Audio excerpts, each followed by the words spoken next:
ಸರ್ಕಾರಿ ಶಾಲೆಗಳಿಗೆ 51,000 ಅತಿಥಿ ಶಿಕ್ಷಕರ ನೇಮಕಾತಿಗೆ ಆದೇಶವನ್ನು ಹೊರಡಿಸಲಾಗಿದೆ.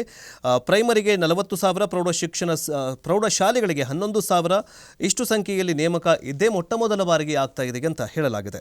ರಾಜ್ಯ ಸರ್ಕಾರಿ ಪ್ರಾಥಮಿಕ ಮತ್ತು ಪ್ರೌಢಶಾಲೆಗಳಲ್ಲಿ ಖಾಲಿ ಇರುವಂತಹ ಶಿಕ್ಷಕರ ಹುದ್ದೆಗಳಿಗೆ ಪ್ರತಿಯಾಗಿ 2025-26ನೇ ಸಾಲಿನಲ್ಲಿ 51,000 ಅತಿಥಿ ಶಿಕ್ಷಕರನ್ನು ನೇಮಿಸಿಕೊಳ್ಳುವುದಕ್ಕೆ ಸರ್ಕಾರ ಮಂಜೂರಾತಿಯನ್ನು ಹೊರಡಿಸಿದೆ. ರಾಜ್ಯದಲ್ಲಿ ಇಷ್ಟು ದೊಡ್ಡ ಸಂಖ್ಯೆಯಲ್ಲಿ ಅತಿಥಿ ಶಿಕ್ಷಕರ ನೇಮಕ ಇದೇ ಮೊಟ್ಟಮೊದಲ ಬಾರಿಗೆ ಆಗಿದೆಯಂತೆ. ಪ್ರಾಥಮಿಕ ಶಾಲೆಗಳಿಗೆ 40,000 ಮತ್ತು ಪ್ರೌಢಶಾಲೆಗಳಿಗೆ 11,000 ಅತಿಥಿ ಶಿಕ್ಷಕರನ್ನು ನೇಮಿಸಿಕೊಳ್ಳುವುದಕ್ಕೆ ಹಣಕಾಸು ಇಲಾಖೆ ಒಪ್ಪಿಗೆ ನೀಡಿದೆ. ಅದರಂತೆ ಒಟ್ಟು 51,000 ಅತಿಥಿ ಶಿಕ್ಷಕರನ್ನು ಖಾಲಿ ಇರುವ ಹುದ್ದೆಗಳ ಭರ್ತಿ ಮಾಡುವವರೆಗೆ ಮತ್ತು ಅಥವಾ ಶೈಕ್ಷಣಿಕ ಸಾಲಿನ ಅಂತ್ಯದವರೆಗೆ ಷರತ್ತುಬದ್ಧ ನೇರ ನೇಮಕಾತಿ ಮಾಡುವುದರ ಮೂಲಕ ಆದೇಶವನ್ನು ಹೊರಡಿಸಿದೆ ಶಿಕ್ಷಣ ಇಲಾಖೆ. ಈಗಾಗಲೇ ರಾಜ್ಯದಲ್ಲಿ 46,000 ಶಿಕ್ಷಕರ ಸರ್ಕಾರಿ ಶಾಲೆಗಳಿದ್ದು 60,000 ಶಿಕ್ಷಕರ ಹುದ್ದೆ ಖಾಲಿಗಿದೆ.